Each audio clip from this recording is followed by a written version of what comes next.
Diptyque est le magazine de référence de l'art contemporain africain. Il est produit, publié et imprimé à Casablanca au Maroc. Avec ce podcast, nous souhaitons vous donner accès aux personnalités qui animent la scène artistique africaine et marocaine, des artistes aux galeristes en passant par les curateurs et commissaires d'exposition. Ce podcast vous est offert avec le soutien du groupe Maroc Télécom, partenaire de l'art et de la création.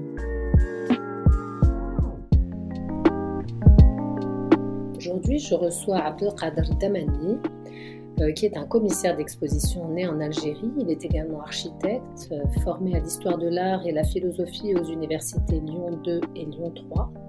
Il est aujourd'hui directeur du FRAC, Fonds régional d'art contemporain du Centre Val-de-Loire en France, et créateur et directeur artistique de la Biennale d'architecture d'Orléans. Il a été également co-commissaire de la Biennale de Dakar. C'est à ce moment-là que nous nous sommes connus, et plus récemment en 2019, là, nous avons pu réellement nous côtoyer et travailler ensemble. Il a été le commissaire général de la première Biennale de Rabat. Cette Biennale, il en a fait un événement à son image, politique, poétique, architectural et révolté. Son titre, Un instant avant le monde, sonnait comme une fausse piste, puisque la Biennale internationale de Rabat était définitivement ancrée dans l'air du temps, embrassant les derniers combats de l'actualité. Comme Damani aime le dire lui-même, les récits de la création de l'univers restent muets. Et sa biennale, il l'a conçue comme un archipel entre ses 11 îlots disséminés dans la ville. Et elle dressait un atlas de notre monde selon 3 continents imaginaires formulés par le commissaire avec sa science innée des titres. Il nous en parlera dans cet épisode. Voici les beaux titres qu'il avait donnés à ces 3 continents imaginaires. La nostalgie des déséquilibres, la relation par l'errance, et la tendresse subversive. Nous avons eu la chance de publier sous la direction de Damani un livre pour la Biennale, qui n'était pas le catalogue, qui lui a été publié magnifiquement par les éditions Cultes, mais qui se concevait bien plus comme un des projets de la Biennale.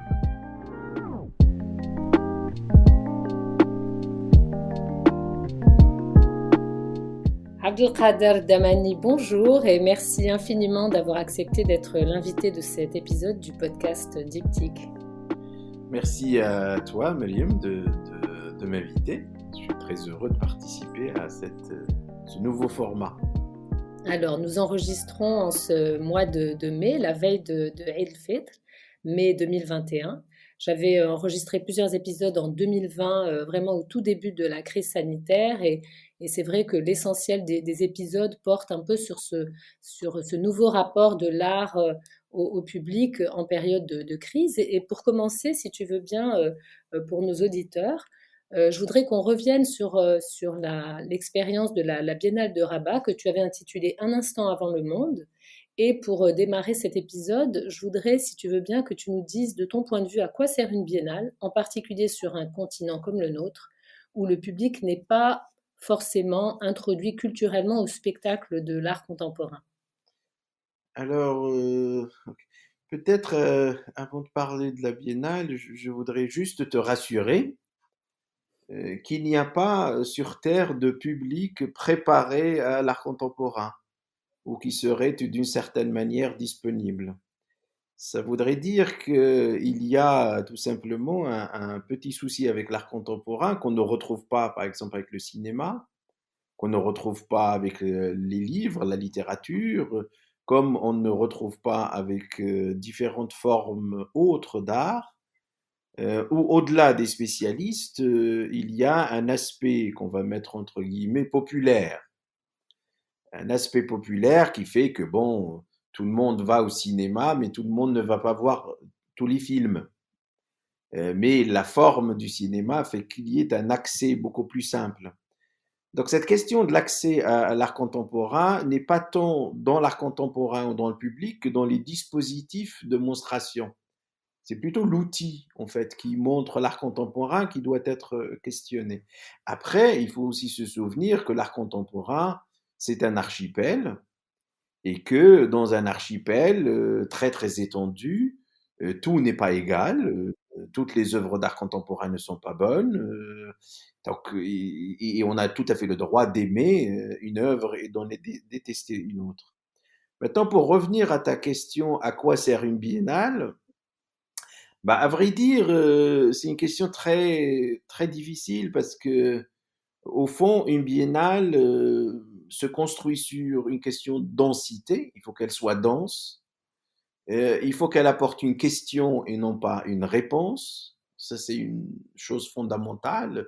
Ce n'est pas comme une exposition monographique qui a pour objet de démontrer quelque chose. Voilà, on fait une grande monographie, une rétrospective d'un artiste, c'est pour comprendre et révéler le secret de son travail, du début jusqu'à la fin de sa vie, si l'artiste est une artiste ou un artiste décédé.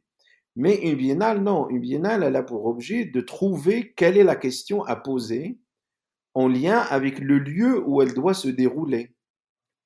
Donc, quelles sont les questions qu'il faudrait poser et puis surtout se souvenir toujours de cette idée de Gilles Deleuze qui nous rappelait que le rôle de l'art, comme de la littérature, c'est d'inventer un peuple qui manque. Donc, une biennale doit se poser la question, quel est le peuple qui manque à un endroit où elle se déroule? Quel est ce peuple qui manque? Et quand j'ai fait la biennale de Rabat, le peuple qui manque, c'est les femmes. Ça, pour moi, c'était une évidence. Ça ne veut pas dire que c'est spécifique à l'Afrique ou au Maghreb. C'est spécifique un peu de partout dans le monde, mais je me suis dit qu'à Rabat, une ville complètement différente des autres villes du royaume du Maroc, qui a sa propre spécificité, qui est une ville, donc il y a un ancrage colonial très important, parce que c'est la ville du maréchal Lyoté, il ne faut pas l'oublier. C'est une ville qui est restée très très longtemps en fait retournée vers elle-même. Elle tourne même le dos à l'océan. C'est pas une ville comme Casablanca qui est excentrique, ouverte.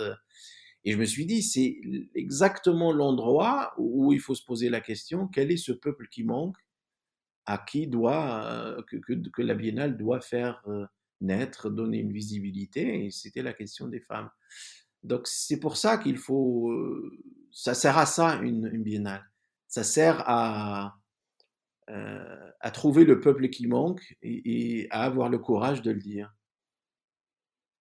C'est très intéressant cette réponse. Merci parce qu'en fait, c'est vrai qu'on a été, nous aussi, puisqu'on avait participé en publiant, grâce à toi, ce très beau livre, donc qui était un des projets de la Biennale. Et c'est vrai qu'on a été beaucoup questionnés. Et c'est vrai que l'aspect binaire, la question féministe, elle est c'est beaucoup plus intéressant d'y répondre de cette manière que par une énième approche, je dirais, féministe. Si tu veux bien, Abdelkader, j'aimerais bien parler un peu sémantique. Tu es depuis assez longtemps directeur du FRAC Centre, hein, depuis 2015, je crois. Ce FRAC a orienté ses collections sur le rapport entre art et architecture.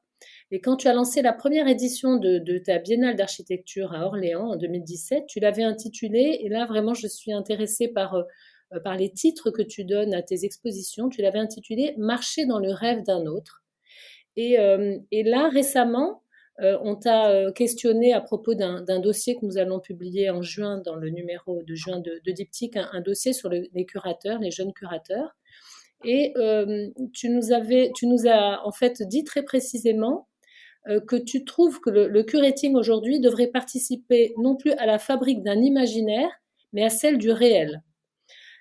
Tu dis également un petit peu plus loin que tu souhaiterais que ces deux univers, donc celui du réel et de l'imaginaire, entrent en collision. Et j'ai lu ailleurs également, quelque part, que tu disais ne pas oublier que le réel est décevant et que le monde des rêves est décevant. Donc rêve, solitude sont des mots qui reviennent souvent dans tes titres. À quoi tu rêves, toi, dans ta pratique curatoriale?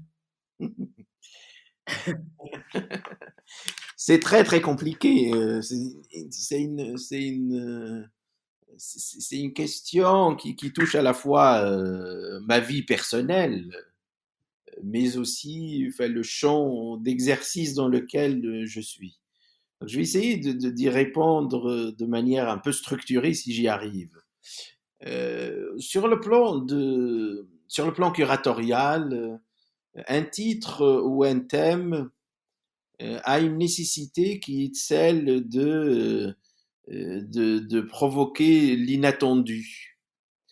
Je crois que c'est Baudelaire qui parlait de ça, qui disait au fond que il faut que pour que la poésie s'installe, pour que cette idée de la transcendance de l'art s'installe, il faudrait que l'œuvre crée donne la possibilité à l'inattendu, qu'elle ne soit pas de l'ordre de l'évidence, parce que il y a une vulgarité de l'évidence du réel dans lequel nous vivons, qui est un réel publicitaire, un réel parfois pornographique, avec un capitalisme pornographique que, pour reprendre les mots de Preciado, euh, Paul B. Preciado, qui fait une merveilleuse démonstration dans ses écrits de ce nouveau format du capitalisme.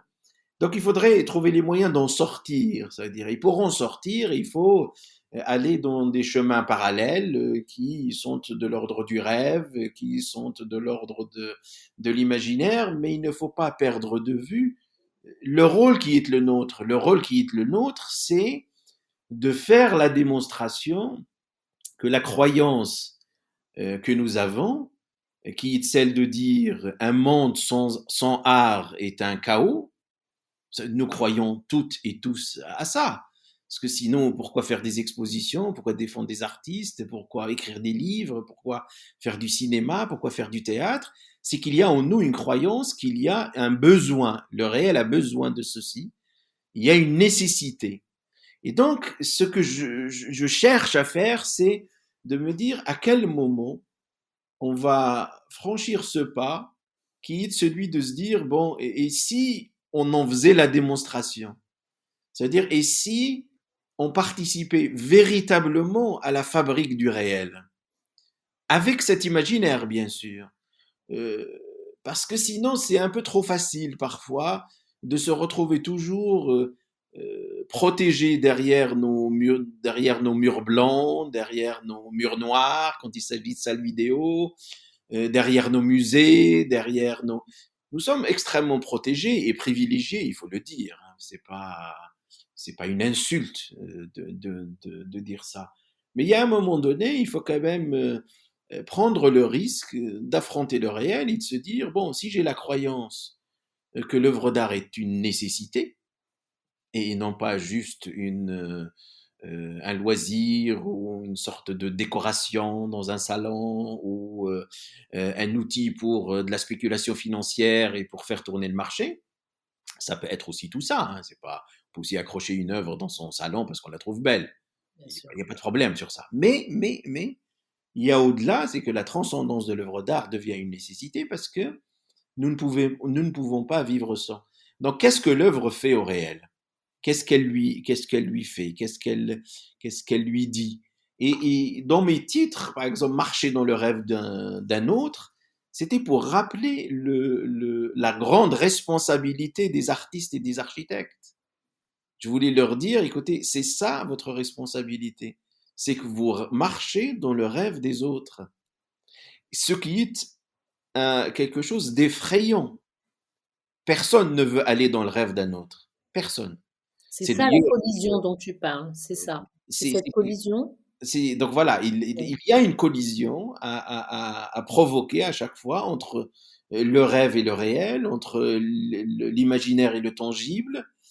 Et c'est ça le rôle de l'activité curatoriale. Elle ne peut pas continuer à être tournée vers les pratiques d'historicisation, même si elles sont nécessaires. Un curateur a aussi le devoir historiciser les choses. Là, par exemple, il y a un engouement très important, et j'en suis ravi, sur l'art contemporain africain, avec des ventes aux enchères, avec plein de choses, mais j'attends toujours l'écriture de cette histoire de l'art. Pour le moment, personne ne veut s'en occuper.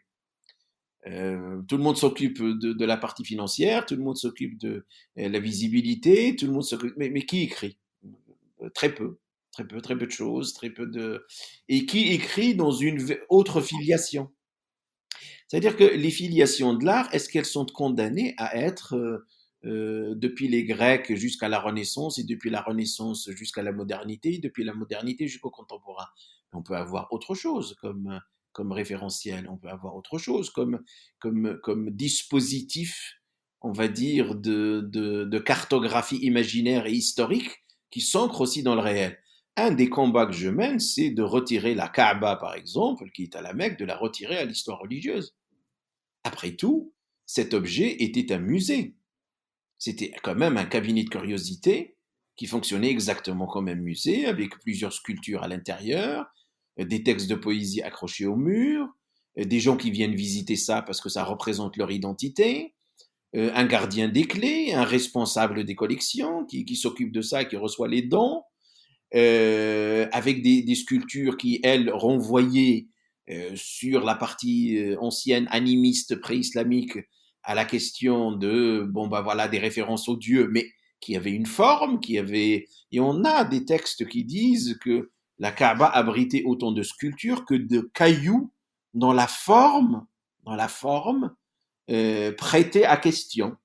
Vous pouvez tomber sur un caillou dont la beauté et l'étrangeté faisaient qu'il méritait d'aller à l'intérieur de la Kaaba. C'est une vraie pratique de sélection pour élire en fait une sorte de collection à l'intérieur d'un objet.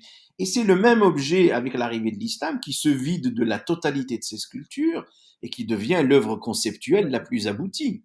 Qui est d'ailleurs Parce que c'est une largement architecture qui existe pour et qui est beaucoup utilisée chez qui chez existe les pour artistes elle-même. contemporains. Oui, tout à fait. Mais comme une forme, Ah comme une oui, forme et abstraite. Oui. voilà, comme une forme, comme une. Et évidemment, cette question des titres, voilà, un instant avant le monde, ben, j'essayais de revenir à quelque chose qui ne pouvait pas se dire dans le monde musulman. Là aussi, il y a Parce l'idée de que la collision. Dans Un instant avant le monde, il y a cette collision aussi. il y a une vraie collision, il y a un vrai questionnement, il y a un vrai doute qu'il faut poser. Marcher dans le rêve d'un autre, c'est la même chose. Nos années de solitude, c'était aussi la même chose. Mais ça vient aussi du fait que avec le recul, ça peut être provoquant, mais je pourrais dire presque que j'ai eu dans ma vie un bouleversement qui aide à prendre cette distance du réel, c'est d'avoir vécu les années 90 en Algérie, d'avoir dû m'exiler de mon pays et d'avoir fait une sorte d'abandon de la matérialité de l'enracinement, obligatoire d'ailleurs. Et quand vous êtes dans une situation comme ça, ben vous vous dites, bon alors là, si j'abandonne la matérialité de mes origines, parce que je dois quitter le pays, parce que nous sommes en train dans une guerre civile et que je ne vais pas pouvoir participer à ça, vous vous dites comment je m'approprie le reste du monde. Ben vous vous appropriez le reste du monde sans jamais vouloir le dominer, pour parler comme Édouard Glissant. Et ça, c'est quand même une quête nouvelle de ne plus vouloir dominer le monde, de ne plus vouloir le posséder et d'accepter une sorte de fragilité à la fois du monde et de soi-même. Être fragile au monde, accepter sa fragilité, accepter sa finitude, être faible au monde, c'est ce qu'on attend de nous. Donc comment est-ce qu'un commissaire ou une commissaire d'exposition peut être faible au monde de l'art et non pas vouloir à tout prix dominer? Comment il peut laisser venir les choses? Comment il peut? Et c'est par ces stratégies-là qu'on peut éventuellement agir sur le réel. Alors évidemment, on n'y arrive pas toujours. À la Biennale de Rabat, moi j'étais très heureux lorsque la phrase de Katharina Sibulkas s'est enfin affichée sur la façade du musée. Ouais. Il y avait une dame qui était Exceptionnel. venue, qui a dit au directeur du musée une phrase qui nous a vraiment touchés. Elle lui a dit, elle a lu la phrase en arabe, c'était une vieille dame marocaine voilée. Elle lit la phrase en arabe et elle dit au directeur du musée, Abdelaziz Idrissi, elle lui dit, ça faisait longtemps que nous l'attendions, cette Ah, c'est phrase. magnifique. C'est magnifique. Voilà. Ça, Que voulez-vous de plus? ouais. Ben Ça, ça, c'est c'est le magnifique. début de ce que j'appelle agir au réel. Alors, j'aime beaucoup ce que tu as C'est juste. dit.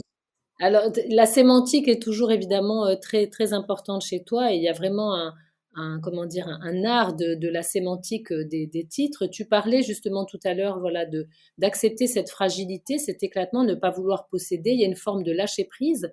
Il y a un terme qui revient beaucoup chez toi aussi, c'est l'archipel.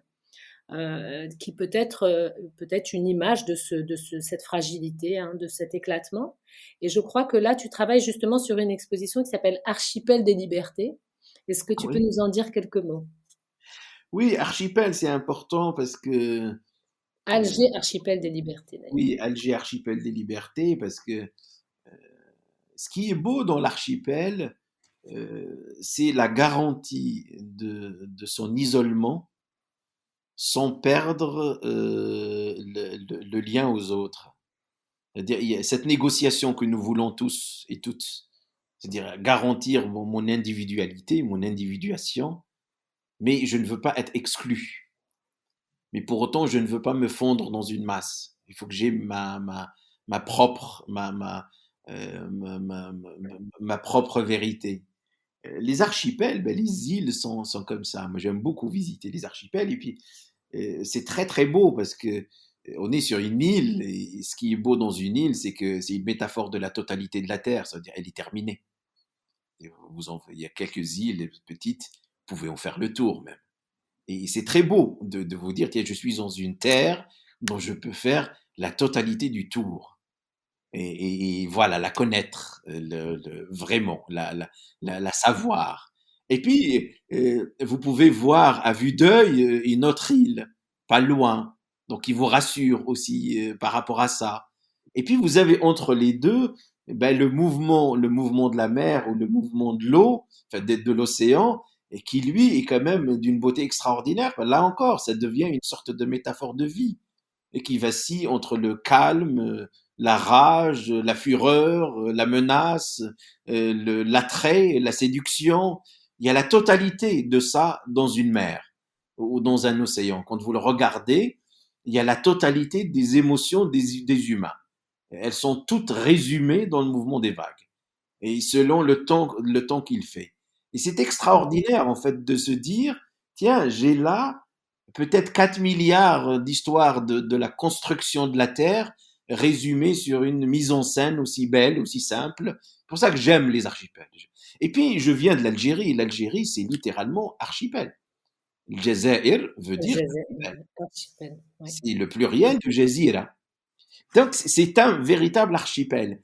Et ce qui causa souci, ça ne le cause plus maintenant parce que on est rentré dans la modernité postcoloniale, mais c'est que la colonisation, la violence de la colonisation a été de faire que les archipels deviennent plutôt la lourdeur, soit plutôt continentale, c'est-à-dire accède, soit emprisonné dans la lourdeur continentale. Ça, c'est Édouard Glissant qui parle beaucoup de ça. Et, et, et c'est ça ce qui cause un problème dans tous les pays africains et dans tous les découpages de frontières, c'est que nous étions des archipels avec nos individuations, nos langues, nos... Et puis, ben voilà, le drame de la colonisation, c'est d'avoir fabriqué ces États modernes et qui, eux, ben, contraignent l'archipel, ne lui laissent pas la fluctuation ou la fluidité nécessaire. Il y a eu un rêve après les années 60, enfin, à la fin des années 60, qui est celui de faire d'Alger la Mecque des révolutionnaires, comme on l'a appelé à un moment donné. Et nous avons vécu, moi par le souvenir bébé, parce que je suis né en 69, donc l'année du festival panafricain à Alger, qui a réuni tous les révolutionnaires africains d'Amérique latine, etc.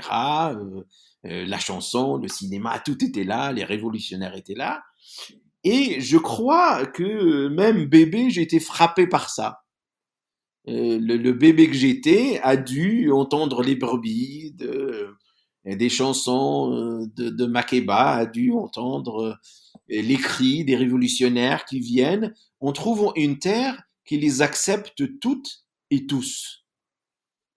C'est quand même assez extraordinaire que d'imaginer un pays qui prend la décision, à la fin des années 60, de dire je suis la terre de toutes celles et de tous ceux qui accueillent le désir de liberté. Ouais, c'est beau. C'est a priori, on en rêve encore que nos pays, partout en Europe ou ailleurs, deviennent les demeures de toutes celles et de tous ceux qui ont un désir de liberté. L'Europe n'a pas su le faire face aux émigrés qui viennent de la Méditerranée. Parce que ces gens viennent pourquoi? Ils viennent parce qu'ils désirent être libres. Et puis nous leur disons non. C'est quand même étrange de dire à quelqu'un qui désire d'être libre de ne pas venir. C'est parce que la liberté des autres nous fait peur et parce que nous avons perdu le désir de liberté. Nous vivons tellement bien emprisonnés dans notre vie réglée, contrôlée, nous déléguons tout. Oui, c'est presque une notion qui s'est, comment dire, évanouie dans la postmodernité, hein. Il s'est complètement évanoui et puis voilà, nous aimons, le contre nous aimons que soit fait pour nous. Alors que nous pourrions faire nous-mêmes, et nous pourrions dire, et c'est pour ça que les jeunes des fois nous épatent, parce qu'ils disent mais attendez, je- je- j'ai le droit aussi d'expérimenter ce qui me met en danger. J'ai le droit d'aller jusqu'au bout de ma fragilité. Alors donc c'est pas à partir de ces réflexions que, en se souvenant du festival panafricain 69 et par un hasard quand même que seule l'histoire a la magie de faire, à l'anniversaire près, 2019, le mouvement du Hirak Ouais. en Algérie. Une révolution pacifiste. Et qui, là, pour le coup, qui à nouveau parle au monde entier. Ça a fait le tour de tous les médias, on en a parlé de partout. Elle a étonné par son pacifisme, par sa joie, par ses rires, par son humour, par sa ténacité, etc. Et je me suis dit, c'est quand même, ça ne peut pas être un hasard.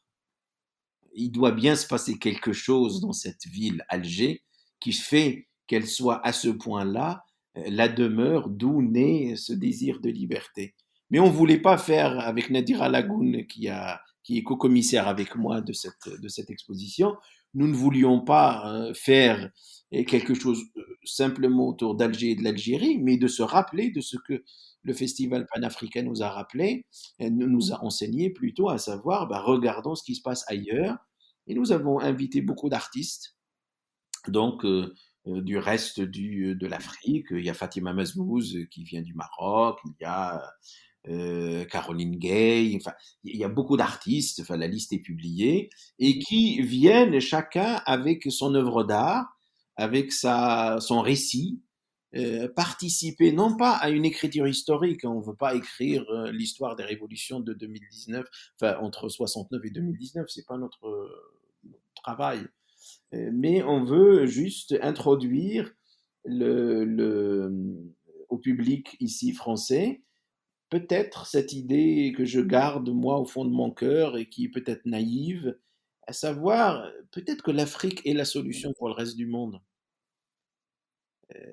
Chacun cherche un modèle, mais le modèle, le territoire qui a été le plus meurtri, le plus attaqué, le plus détruit, le plus contraint, et qui s'en sort quand même, ça reste l'Afrique. Donc il y a quand même quelque chose en Afrique de l'ordre de la survie qui pourrait être une leçon pour l'organisation du reste du monde. Et que l'on arrête de regarder l'Afrique comme simplement l'endroit des guerres. On sait très très bien que sur ces questions géopolitiques sur lesquelles je ne vais pas me prononcer parce que je ne suis pas spécialiste, il y a différents paramètres qui entrent en jeu. Donc cette exposition, elle va en fait d'une œuvre à une autre, voilà, donner naissance comme ça à une sorte de parcours non linéaire où le visiteur aura à loisir de s'arrêter là où il veut et de prendre ce qu'il veut de cette discussion. Évidemment, pour les besoins du récit, on commence par une œuvre de Zineb Sedira qui avait déjà été montrée, qui est un appartement reconstitué des années 70. Oui, très belle œuvre. C'est une très très belle œuvre et je suis très très heureux d'annoncer que nous sommes en train de discuter pour que cette œuvre enfin rentre dans la collection du Fraxon Val de Loire. Oui. Donc voilà, nous allons l'acquérir. Voilà, et je suis très fier de cela parce qu'elle rentrera dans la mémoire collective française et elle participera à ça. Et l'exposition se terminera avec un travail photographique de Leila Saadna et de Lydia Saïdi, travail photographique autour du Hirak. Donc voilà, tout simplement pour aider le public à s'y retrouver, bien évidemment, mais aussi pour nous aider, nous, comment dire, à structurer notre propos. Parce qu'on reste quand même à l'intérieur d'un musée et il y a aussi les contraintes du musée. Bien Il y sûr. aura un petit livret qu'on va faire qui s'appelle Archipel, Alger Archipel des Libertés, donc un petit catalogue d'exposition. Et par contre, ça m'a donné envie de faire un autre livre qui sortira plus tard, que j'ai intitulé Algérie, le rêve d'un réel. Où là, je vais essayer de raconter le souvenir de l'Algérie de la manière la plus subjective possible.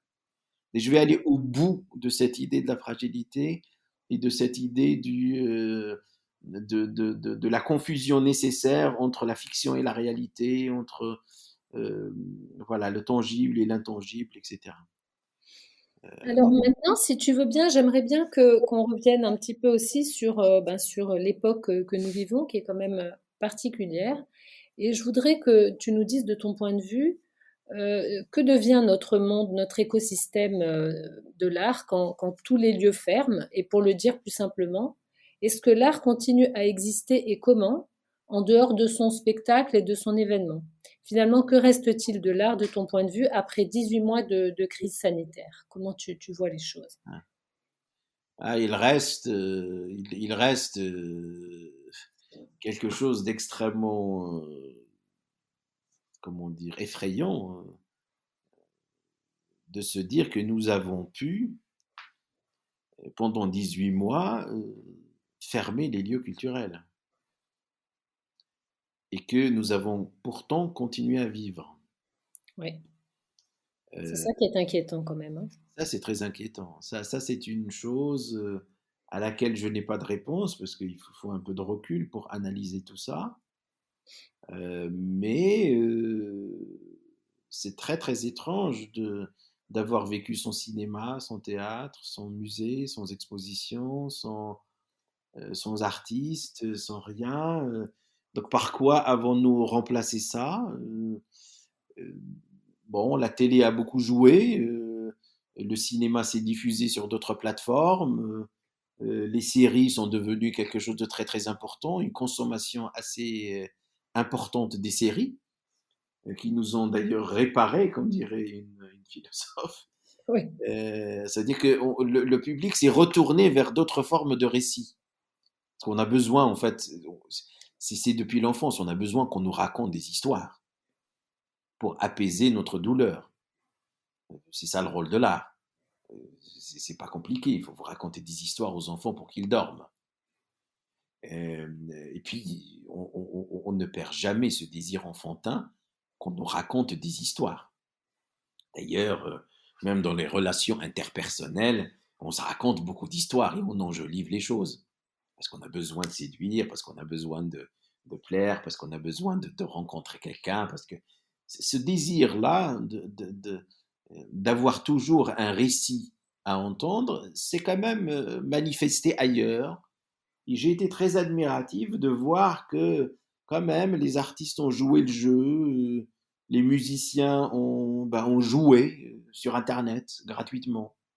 Les artistes plasticiens ont ouvert quand même leur atelier via Internet et ils ont offert ne serait-ce que des moments où ils travaillent. Il y a eu une générosité en fait de la part des artistes qu'il faut leur reconnaître, à savoir que malgré la précarité dans laquelle ils et elles vivaient, ils ont accepté pour la grande majorité gratuitement de continuer à réparer le monde. Et ça, c'est quelque chose que nous pouvons garder comme positive, comme ça nous rassure en fait sur l'état d'esprit des artistes. Ce n'est pas vrai que les artistes, comme le racontent beaucoup, courent derrière l'argent, la célébrité, etc. Ben non, puisque ils nous ont fait la démonstration pendant ce confinement que voilà, on a vu quand même des grands musiciens s'installer dans leur salon et puis jouer gratuitement pour les gens. Les danseurs. Des Ouais. danseurs qui ont dansé pour les gens gratuitement, des comédiens qui ont lu aussi gratuitement. Et donc, ça m'a donné, on va dire, ça donne une véritable rassurance sur la présence encore des artistes et puis le besoin nécessaire de continuer à les soutenir. Maintenant, ce que j'attends, moi, c'est qu'est-ce que les pouvoirs publics vont faire de cette expérience? C'est-à-dire, comment vont-ils réagir maintenant? C'est-à-dire, que vont-ils faire puisque le monde va être de plus en plus fragile? On ne va pas vers un monde qui va être de plus en plus solide. Donc, quelle va être la décision politique dans un monde qui va être de plus en plus fragile? Est-ce qu'un pays va prendre la décision, par exemple, de statuer sur un revenu universel pour les artistes? Une nécessité. De dire une artiste ou un artiste est aussi nécessaire que l'air qu'on respire. Donc à partir du moment où il y a la même nécessité, ben on doit le sauvegarder autant qu'on sauvegarde l'air et sa pureté. Si on lutte contre la pollution de l'air, il faut lutter avec la même violence contre la précarité des artistes. Et donc, est-ce qu'on va mettre tout ça à pied d'égalité? Est-ce qu'on va, par exemple, travailler sur une idée très simple qui serait, par exemple, de classer la totalité de la Terre comme œuvre d'art commune au patrimoine mondial de l'UNESCO? C'est Nous intéressant ça. pourrions faire ça. Ouais. C'est-à-dire que les pouvoirs publics pourraient s'approprier cette idée en disant, je propose à l'UNESCO, et là il faudrait que ce soit les États, c'est les États qui proposent à l'UNESCO, ça ne peut pas être une initiative de la société civile, on peut proposer les idées, mais il faut que les États portent ça.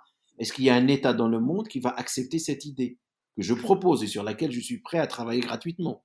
C'est le classement de la totalité de la Terre comme œuvre d'art au patrimoine mondial de l'humanité et de désigner que les protecteurs de cette œuvre d'art sont les artistes avec lesquels nous vivons. Gardien du temple. Ce serait un grand projet à mener. Et là, à ce moment, ça changerait le statut de l'artiste.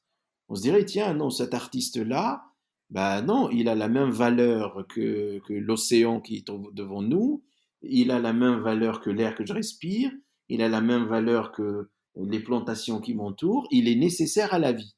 Et c'est une nécessité vitale. Donc je ne peux pas le laisser mourir. Je dois quand même. C'est ce que faisaient, si on veut se référer à nos pays, c'est ce que faisaient les grands califes à l'époque des Abbassides, du califat abbasside, de l'Abbasiyin ou l'Amawiyin, etc. On connaît cette histoire-là, la valeur qu'ils donnaient aux artistes, aux poètes. Pourquoi est-ce que dans la période pré-islamique, on achetait de la poésie? Vous imaginez quelqu'un qui achète un mot qui est dit comme ça devant tout le monde? C'est quand même d'une beauté extrême. Il achète quelque chose qui n'a aucune matérialité. Ils achetaient Il y avait un souk pour la poésie, souk Okaf. Pourquoi on ne se souvient pas de ça? C'est quand même, ça serait beau de dire, ben voilà, un poète dit quelque chose et je dis, ben j'achète ta poésie, mais je ne veux pas que tu me la donnes écrite. J'achète pour te donner l'argent pour que tu puisses continuer tout simplement à dire ta poésie. Il faut imaginer qu'il y a dans l'histoire de l'art des gestes qui ont été extrême. C'est-à-dire, on s'étonne maintenant que les grands musées achètent des œuvres conceptuelles sans matérialité, etc. J'ai envie de dire, mais on le faisait déjà. Ça fait des siècles que ça a existé, ce rapport que nous avons obsessionnel avec la poésie. Donc, la sortie de crise, là, c'est de dire quel est le grand chantier que nous allons lancer vis-à-vis des artistes et de l'ensemble des créateurs. Parce que ça ne suffira pas de leur donner des aides supplémentaires. C'est pas de ça qu'ils ont besoin. Ils ont besoin que nous réfléchissions à un nouveau statut, en fait. Quel est le statut de l'artiste? Ouais. Si le statut de l'artiste est aussi nécessaire que la question du climat, ok, ben on le classe, on classe ce statut comme étant un patrimoine commun. Et Et dis-moi, si tu devais aujourd'hui, donc on est en train de, j'espère, de sortir de tout ça, si tu devais être commissaire de la première grande biennale de sortie de crise sanitaire, d'après toi, que devrait-elle raconter? Tu y as peut-être déjà partiellement répondu dans la question précédente. Que devrait-elle raconter? Que devrait-elle montrer? Comment tu la vois? Et surtout aussi peut-être où devrait-elle avoir lieu? Quelle forme pourrait prendre une biennale d'après crise sanitaire? bah, ce qui serait beau, ce serait de faire une biennale sans déplacement, donc où personne ne se déplace, mais où il y a des phénomènes de procuration et des phénomènes d'entraide. Alors, imaginons sur un territoire, il y a des artistes. Et puis on leur dit, écoutez, nous voudrions faire une biennale et nous voudrions inviter d'autres artistes du monde entier, mais ils ne viendront pas. Est-ce que vous accepteriez d'être les émissaires, les porte-paroles de ces artistes de l'ailleurs? Toi, tu es artiste là au Maroc, tu deviens la voix d'un artiste aux États-Unis. Et elle ou il fait la même chose pour toi. Et que chacun va porter l'œuvre de l'autre. Et en portant l'œuvre de l'autre, va essayer de se poser la question, comment je vais dire l'œuvre d'un autre dans un lieu où on ne parle pas la langue de cet autre, mais où moi je maîtrise la langue de ce pays. Nous pourrions créer ces phénomènes-là d'entraide, c'est-à-dire une biennale qui fonctionnerait à travers le monde entier, qui se déroulerait de manière simultanée, un Planétaire. système comme ça de va-et-vient entre artistes, où l'artiste, par exemple, une artiste marocaine, je sais pas, je peux prendre, non, je vais pas choisir parce que si j'en choisis une, donc il faut pas. Mais une artiste marocaine, par exemple, dit, bah, je vais être la porte-parole d'une artiste française parce que j'aime beaucoup son boulot. Est-ce qu'on peut me mettre en contact avec elle? Et le rôle des commissaires va être de faire ce contact-là. Et puis l'artiste française, on lui dit, bah, il y a cette artiste marocaine qui aime votre travail et qui veut devenir votre voix au Maroc. Est-ce que on vous demande d'être sa voix en France, la voix de son œuvre? Et ça serait beau. Et là, pour le coup, on pourrait faire une biennale à peu de frais. Et donc tu remets la narration au centre du processus. Voilà, on ferait une biennale à peu de frais à travers le monde. Et s'il y a un sujet, si tout ça se commence dans le monde arabe, moi je ferais bien quelque chose de tout simple autour d'un mot sur lequel je suis en train de réfléchir. J'ai une idée du mot, Ça pourrait être juste l'amour. l'amour, j'en étais sûre. C'est tout. Oui, ce serait beau. Compliqué, l'amour. Rien d'autre. Là, pour le coup, le titre n'aurait ni verbe, ni complément, ni rien, juste l'amour, rien d'autre. Il y a beaucoup de choses possibles à faire. J'imagine uniquement visuellement ce mot écrit en calligraphie. Bah Il y oui. a- ouais, il y a- Et de travailler en fait sur ça. Et puis, mais par contre, le système de la biennale bah, devient un système d'entraide. Ça voudrait dire qu'on va s'approprier le capitalisme virtuel là qui veut à tout prix tout vendre et acheter. Bah, on va le pervertir, utiliser ces outils, mais en respectant la question de la pollution, diminuer les va-et-vient, diminuer les choses, et créer un système d'entraide. c'est ça. Où on se dit, ben voilà, il y a... euh, parce que lorsqu'on parle n'importe quelle langue, que ce soit en français ou l'arabe, on ne parle pas tout seul. Chaque mot que je suis en train d'utiliser a été forgé par des centaines, des millions d'êtres humains avant moi. Donc, je suis en train de parler avec eux, avec la communauté de langue. Donc, on n'est jamais seul, en fait. On est toujours avec une autre communauté qui nous permet de nous exprimer. Ça apparaît dans la langue, ça apparaît dans sa peau, ça apparaît dans ses vêtements, ça apparaît dans toutes sortes de choses. Donc, on pourrait revisiter l'amour dans une biennale simultanée à travers le monde où les artistes deviennent les porte-paroles les uns des autres dans leur lieu. Donc tu entérines en fait une formule finalement, tu entérines dans cette formule comme ça mondiale, simultanée, avec cette idée d'entraide et sans déplacement, un modèle qui est finalement celui qu'a enfanté voilà, ces 18 mois de crise sanitaire. Ah oui, puisque la crise sanitaire nous a appris à ne plus nous déplacer. Oui, Mais on s'est rendu compte que nous étions encore capables de vivre sans cette chimère. La crise sanitaire nous a obligés à moins consommer. Et nous nous sommes rendus compte capables de vivre en consommant moins. en nous déplaçant La crise moins, sanitaire nous a appris à ne pas avoir peur d'avoir peur, que la peur faisait partie de notre vie et qu'il fallait l'apprivoiser. Et nous nous sommes rendus compte d'être capables d'apprivoiser la peur, ainsi de suite. Et ça, ce d'apprivoiser sont le des temps et l'espace. apprentissages. Oui. Ben, alors après, je ne sais pas qui acceptera de faire cette biennale, mais je jette l'idée, on ne sait Eh jamais. ben, l'idée est jetée. En tout cas, je te remercie infiniment pour ces idées et pour comment dire, ces éclairages brillants sur la sémantique de l'art contemporain. Je suis toujours vraiment très passionnée par la sémantique dans ton approche. Et j'aurai grand plaisir à lire ton, ton catalogue de ton actuelle exposition et voilà, et peut-être à participer à cette biennale immatérielle autour de ce merveilleux mot déjà, qu'est l'amour. Merci beaucoup. Merci à toi et Eid Mabrouk, c'est demain l'Aïd. Merci beaucoup. À À bientôt. toi aussi. À bientôt.